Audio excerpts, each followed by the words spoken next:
of sharing. Durian ASEAN.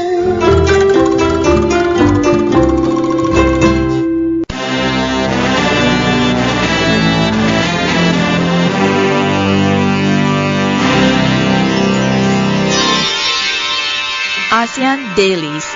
First and the foremost news from Southeast Asia. Hey, good morning. This is Arlene. Hi, this is Gowri. And of course, you are with us on our ASEAN Daily. So first of all, we want to go all the way to China to report about Prime Minister Abe. He is actually going to skip his visit next month. Japanese Prime Minister Shinzo Abe has decided not to step into, the territory of Beijing at a time of a ceremony in Beijing to mark the 70th anniversary of China's victory in the war against Japan. I think that's kind of self-explanatory. Yeah, right. That's true. Well, it seems that Abe will focus instead on ongoing deliberations on security-related bills in the House of Councillors, and he is also taking into consideration the fact that leaders from the United States and other Western countries will not attend the ceremony, and it seems that this is quite a controversial move from China as well to mark its victory against Japan, and especially to invite world leaders, especially Mr. Shinzo Abe, to participate. I mean, why would they think that he'll be okay with being there at such an event? I mean, it's like you just stole someone else's doll, and then you want to mark the anniversary of stealing the doll, or at least invite that person to come and look, here's the doll, and parade it around. I know that's kind of crazy, but one thing for sure, I mean, for China's and Japan relations, I think it's still going on strong. They have this love-hate relationship, but it's totally, I would say, a domestic event for China. It shows that China is, trying to reignite nationalism in the country. Exactly, and also at the same time trying to remind everyone that they are very powerful, and also trying to remind Japan in a way that, hey, look, we kind of defeated you before in the war, and we're going to celebrate that. And I think it's great that a few of the world leaders actually decided not to attend as well, to show China that, intimidation is not always the way to go. Yep. Another news from China, talking about intimidation. China is actually reinforcing military presence on the border of North Korea. That's interesting. Right. They are beefing up its military presence near the border with South Korea, and this was reported by South Korean broadcaster on Saturday. And this report showed footage of a convoy of armored vehicles and trucks passing through the streets of Yanji, which is in northeastern China. And they also said that this military units passing through the city is highly unusual to see Chinese trucks and armored vehicles going through that street. And it has also sparked a lot of speculations that Beijing and China are trying hard to beef up the military, and like you said, goes back to intimidation. Yeah, but I'm really not sure whether they are doing this because they are helping up, or they are just trying to be more, trying to make sure that things won't go crazy, that it has a spillover effect over China. And it seems that China is also saying that its military presence in the region in 2013, after the execution of Chiang Song-taek, the husband of North Korean leader Kim Jong-un's aunt. Well, that's quite a long relationship, who was once the country's second most powerful man.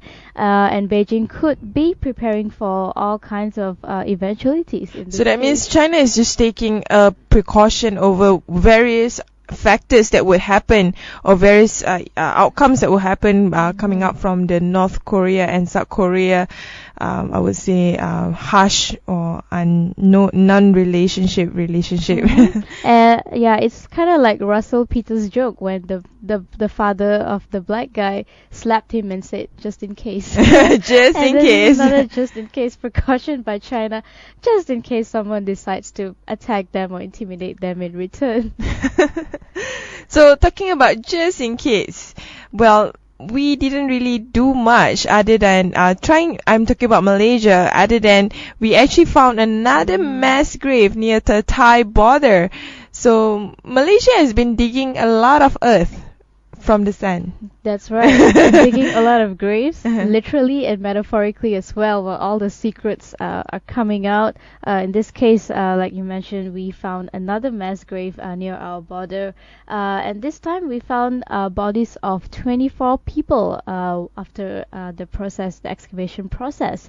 And it seems that this grave was discovered in Bukit Wang, Burma, in the Wang Kelian area of Malaysia's Perlis state, according to a Malaysian official, and autopsies are still ongoing in a nearby hospital in Kedah as well. What is it really interesting? The name is Bukit Wang, Burma.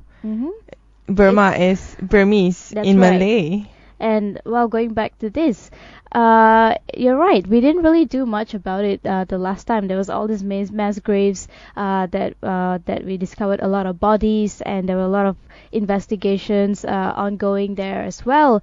And apart from a couple of arrests that was made, we didn't really hear much about the case after that.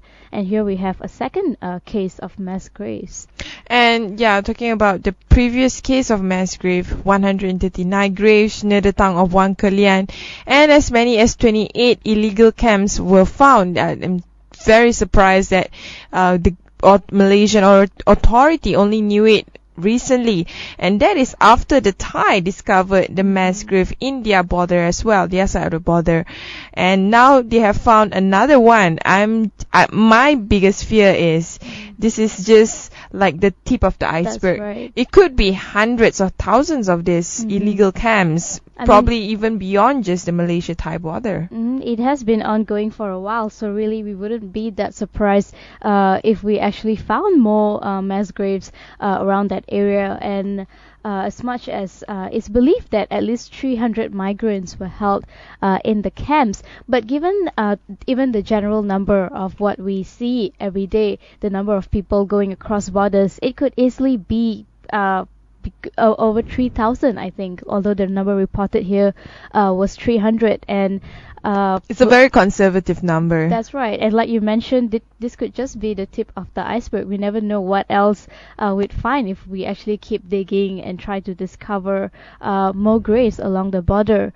And also scary, I think the last time that we reported that there were a lot of haggard, almost zombie-like looking migrant workers, because they didn't have enough food, access to pretty much some of them who all. escaped from those camps, their interaction with the local Malaysian, right. and that's the accounts that the local Malaysians give to the authority on, like you mentioned, the zombie-like foreign, illegal immigrants, or I would say refugees. If I don't know, it's nowadays it's really blurred. It's a blurred line. I would say that song blurred line, because how do you differentiate refugees and illegal immigrants when they can be both? That's right. I mean, they were not exactly being persecuted in their country. They were here for economic reasons, trying to make a better living. They are persecuted from their country, but they are also here for economic reason. That's right. So it's hard to categorize that as well when you think about it. But we want to see what happens this time. Will we have more arrests being made? Will the investigation move a lot faster? Because I think it's quite shameful for Malaysia, as the chair of ASEAN as well, to be constantly in the headlines for the wrong reasons, for violation of human rights. I beg to differ in a very sarcastic way, of course.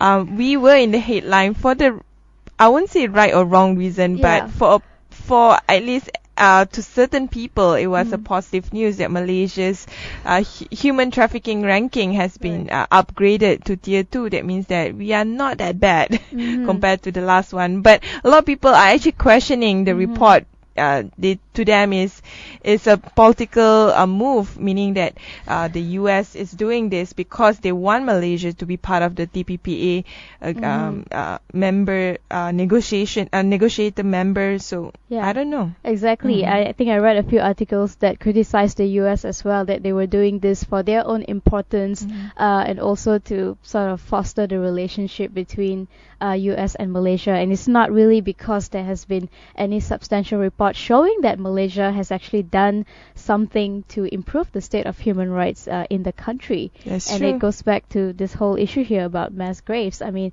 if we were careful from the start about the people who come in, security at the borders, and none of this would happen. I totally agree with that. Anyway, we'll take one short break. When we return, we'll continue with South China Sea and other political news on Southeast Asia.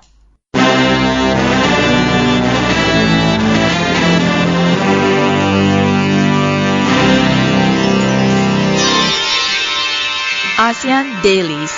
First and the foremost news from Southeast Asia. Good morning, this is Arlene. Hi, this is Gowri. So continuing from our discussion earlier, talking about China, of course, the first thing that affects Southeast Asia is the South China Sea dispute. And to further add salt into the injury, the controversial China rig completes drilling well near Vietnamese coast. And this Chinese oil rig at the center of last year's standoff between China and Vietnam's oil exploration in the South China Sea has completed drilling a well not too far from Vietnam's coast, and this is according to the official Xinhua news agency on Monday. But they did not really provide coordinates as to where the well was located exactly, but China's Maritime Safety Administration website said that the drilling site is about 100 nautical miles from the coast of Vietnam and 75 nautical miles from the resort city of Sanya on China's Hainan Island. And since China is definitely not so I would say China just doesn't give a damn about what everyone else is saying, or despite all their efforts to come up with a solution, whether it's multilateral or bilateral or trying to just deal with ASEAN by itself. But it seems like they are saying one thing just to calm everybody down, but at the end of the day, they're just going ahead with whatever that they're doing. It's like the head and body is moving on a different exactly direction. I'm trying to say, I guess. And I mean, I wouldn't have surprise on that, because the thing is, the South China Sea is definitely rich in natural resources, especially energy. Energy trade is one of the biggest trade that a country can own. I mean, a tiny Brunei can become a billion-dollar nation, or a nation with a lot of luxury, lapse in luxury because of oil. And I would not be surprised if China is looking at the maritime dispute based on geopolitical reason rather than security reason. That's right, and China also claims most of the South China Sea, like you mentioned, which is rich in energy, and through which there are actually $5 trillion worth of shipborne trade that passes by every year. And we also have Philippines, Vietnam, Malaysia, Brunei, and Taiwan, who also all have overlapping claims when it comes to the South China Sea. And I think that's one of the issues that we have to deal with, being in countries surrounded by the ocean. Like when we look at Europe, they're all landlocked countries, and this is probably something that is very new to them as well, as to why are all these countries in Southeast Asia fighting over the South China Sea, and why is it that they cannot establish a proper border or a code of conduct to speak of that? I think when you have an area that is very much, like a gold mine, Right. I don't think anyone wants to like put their hands in their pocket. They want to grab whatever gold. I mean. That's right, and just grab whatever Quote, unquote. opportunities. And Vietnam also, of course, is not happy about this, and they have never been happy about how China has been dealing with things which they call history of Chinese bullying in the territorial claims in the South China Sea. And China is once again claiming that the rig is completely well within their border and it's not supposed to offend anybody. And you look so fed up. No, I'm not fed up. Well, that's the thing, right? I mean, at the end of the day, whatever China does, ASEAN seems to be very much unable to move forward, to talk about it, to push forward an agenda, or to make sure that China actually sit down and listen. And I think that's frustrating to ASEAN, because ASEAN wants to have a good relationship, especially in trade, and also in terms of as a neighbor to China. So that's one thing that I think it's long overdue. Anyway, to move things up, according to President Aquino, his administration will pursue the prosecution of corruption cases in spite of the Supreme Court decision allowing San Juan Ponce Enrile to post bail and gain temporary freedom while his plunder case is on trial. So this is internal politics in the Philippines. I think they also have their own version of 1MDB, I guess. That's right. And in an interview with the reporters as well, after a briefing on a road project, Aquino said that the health and the age of the 91-year-old senator were the reasons why the High Court allowed Enrile to post bail when plunder was supposed to be a non-bailable offense. So he's actually looking at eradicating the whole graft and plundering cases in Philippines. But apart from this case, I don't know how many cases exactly have he spoken out so vocally, but probably this is because of a senator that's involved in this anti-graft case. It's always great to see Prime Minister or President in this case doing something to combat graft and any forms of bribery and corruption. I think is very good. But at the same time, his time is due. That's the problem as a president. So this could be his last effort. It's like Obama. Right.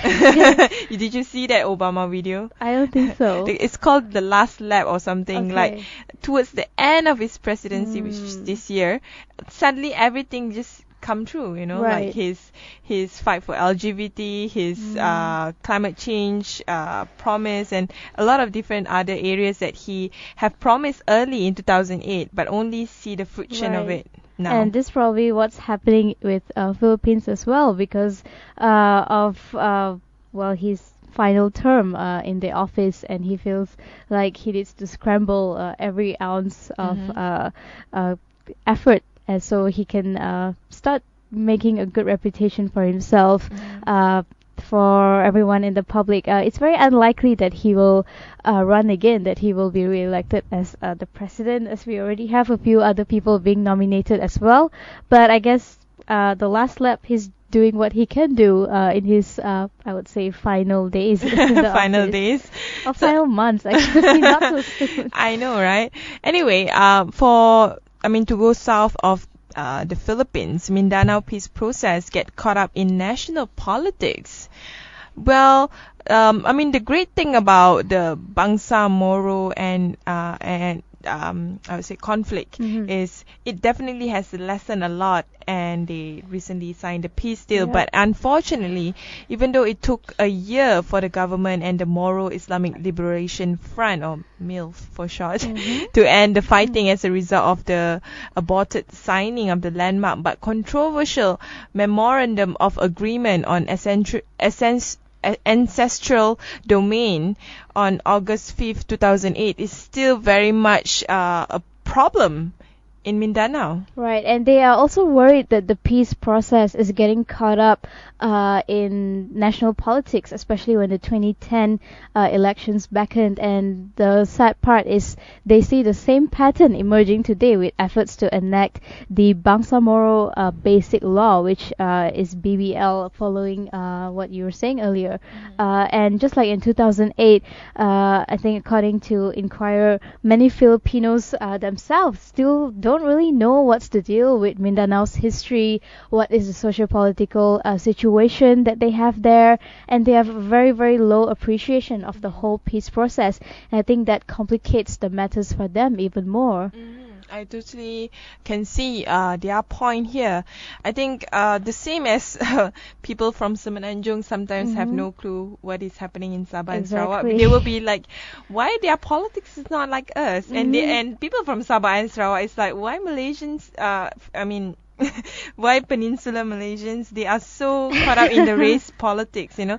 I think the same thing is happening between Mindanao and the rest of the Philippines. I think the history has shaped the people so uniquely that they can't relate to each other when it comes to not just politics, but also culture. Right, and this is another agenda in Mr. Aquino's last lap, that's what we're going to call it now, where it seems that in his final months in the office, he's making it one of his priority to push the peace process forward. This is according to peace activist Alan Pisingan of Bantai Ceasefire, and beyond the BBL, there will also be a host of mutually agreed upon measures that both sides will be working on. And of course, President Aquino will be spearheading this until the new president comes on.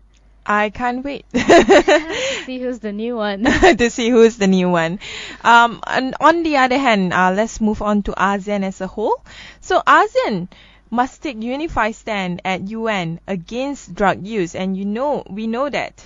We all know that drug-related crimes or even dosage is a huge problem in Southeast Asia. That's why you have death penalty issues that involve majority of them drug users or drug traffickers. So, is there a way to combat this? I think for ASEAN to come as a whole, of course, they must take a stand when it comes to this matter, but when it comes to the results, it's not just about taking a stand, but to also come up with action plans and to come up with a proper framework as to how exactly they are going to be addressed this. And they also said that this regional bloc, which is ASEAN, cannot allow countries seeking more liberalized drug policies to dominate the agenda. But that seems like a very harsh way of dealing with things. I mean, you were saying earlier that a lot of countries, especially in Southeast Asia, I think the most notable one is Indonesia and Malaysia, where it's straight away death penalty. Probably there's no way to negotiate around that. But there's always more than meets the eye, of course. The right way, or I wouldn't say the right way, but the more effective way is to go down to the root of the problems and to find out why this is happening in the first place, instead of just punishing everybody and putting them on the death row. Well, according to this 2014 World Drug Report by the UN Office on Drugs and Crime, it cautioned the liberal drug policies reduce the perception of harm in drug use, and this could in turn result in the increased use, especially by drug users, especially by the younger generation. So I think there should be a balance between a harsh policy and maybe a soft policy where it's all about trying to make people understand the awareness of the harmfulness of drugs. And he also said that we have to respect every other country because they have the right to decide what is the best way to approach the drug problem. But at the same time, we must also not choose to have a liberal approach when it comes to drugs, and we must choose to stand together and say that this approach is not for us, but it's for the best of everybody. And it's funny because in Malaysia, we always assumed, we don't really talk about drug problems, but actually is a very ASEAN sort of problem. Even in Singapore, despite Singapore's strong stance against drug, the proportion of young drug abusers, in fact, has increased. According to the Central Narcotic Bureau, among the drug users arrested last year, 35% were under 30-year-old, up from 29% in 2010. And among the new abusers, more than 2/3 were below 30.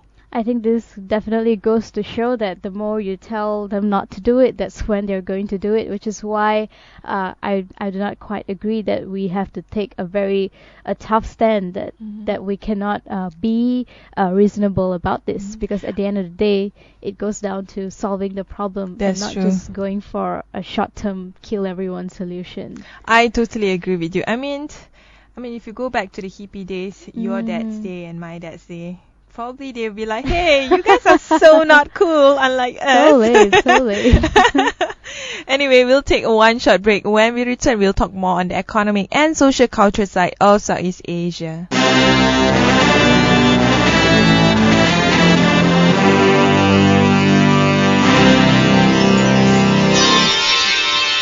ASEAN Dailies. First and the foremost news from Southeast Asia. Good morning, this is Arlene. Hello, this is Gowri. And of course, you're still with us on our ASEAN Daily. And on the economic side, do you know what Indonesia did? I think Indonesia is being very clever. As much as all the rest of us are complaining about China, they actually decided to look at things from a different perspective. Yes, and they actually have proposed a broader use of China's renminbi or yuan in ASEAN trade and investment to counter the impact of stronger US dollar. That's right, and they said they also want to push harder for a broader use of the Chinese renminbi in the region, and this is according to the newly appointed Indonesian Trade Minister Thomas Trikase Lembong. And he said that, of course, ASEAN economies are much more in tune with China's compared to the US because of our proximity, because of our trade relations, and also because of how far back we go in history. And because of that, we can actually leverage this, use our partnership with ASEAN to counter the USD, what's happening with the USD at the moment.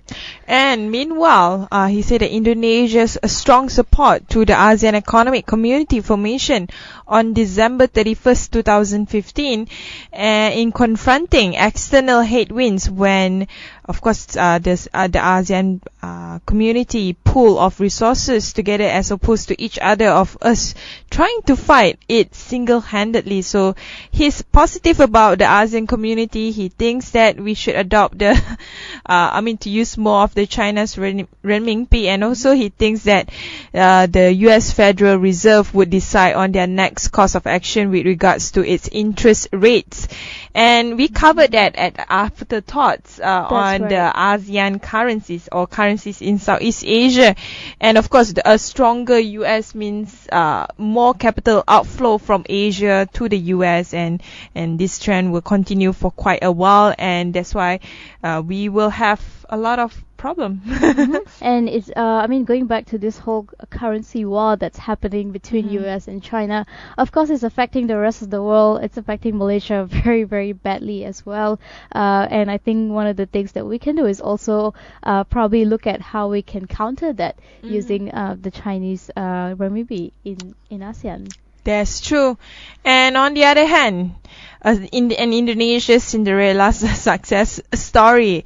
On our social culture news today, we are going to talk about this lady called Lucy.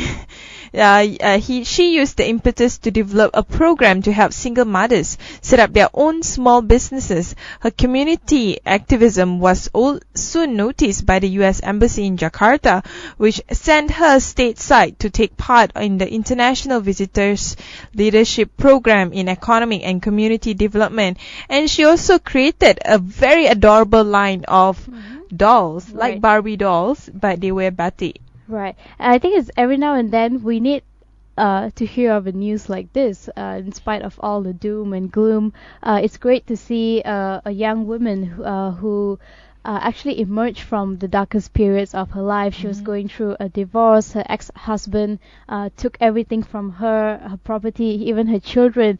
But instead of sitting at home and crying about it, she actually thought of, how can I use this to help myself and to also help all the other single mothers out there, which is how she came up with this whole idea. And through her hard work, like you mentioned, she was then noticed by other countries, other parties as well. Have you seen the batik dolls? is so adorable. Yeah, it is. I mean, I can see it right here, as provided by the Brunei Times. And they are actually very Indonesian looking as well, with yeah. the hijab and everything. And I really love the way they dress up the hijab, because it's very culturally Indonesian, I would say, instead of following the Arabs or something. And I like the whole image of the batik girls. Is just very culturally Indonesia. Right. And apart from making dolls, she is also teaching other single mothers how to make small things like ice cream, biscuits, little things that can easily be made at home, and then they can sell it either domestically or online. And I think that's great that she's helping out other women who probably don't know what to do with themselves, That's after true. losing, after going through some dark periods in life. So Gowri, when are you going to teach me bread pudding? Well, Do I need to don't go know. through a dark period of my life for you to teach me? Probably. Then I'll be like, okay, yeah, come here. And then I'll be like, bread pudding, everyone. And you can easily sell it as well because it's so delicious. Anyway, that's all from us today, and all the best for the lady Lucy and her line of batik girls.